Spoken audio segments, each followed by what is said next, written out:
అంబర్పేటలో 2500 కిలోల కల్తీ పెరుగు స్వాధీనం. సో ఇప్పుడే మనం చూసుకున్నట్లయితే నగరంలోని అంబర్పేటలో, హైదరాబాద్ నగరంలోని అంబర్పేటలో 2500 కిలోల కల్తీ పెరుగును అధికారులు అయితే స్వాధీనం చేసుకున్నారన్నమాట. ఈ విధంగా పాలలో కాస్టిక్ సోడా వినియోగించి పెరుగు తయారు చేస్తున్నట్లు తనిఖీలో గుర్తించారనమాట. అంబర్పేట పోలీసులు, Khairatabad task force, GHMC food safety అధికారులు కలిసి ఈ తనిఖీలు చేపట్టారు. పెరుగు శాంపిల్ను ల్యాబ్కి అయితే పంపించారన్నమాట.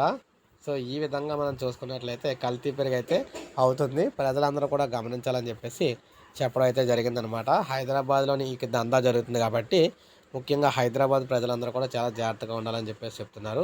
సో ఇది మనకు తాజా సమాచారం ఇప్పుడే వచ్చింది. ఒక లైక్ చేయండి, అందరూ తెలిసింది. సబ్స్క్రైబ్ చేసుకోకపోతే మన ఛానల్ సబ్స్క్రైబ్ చేసుకొని ఫాలో అవుతానండి. ఇలాగే లేటెస్ట్ అప్డేట్స్ అన్నీ కూడా మీకు మన ఛానల్ ద్వారా నేను అయితే అందిస్తూ ఉంటాను.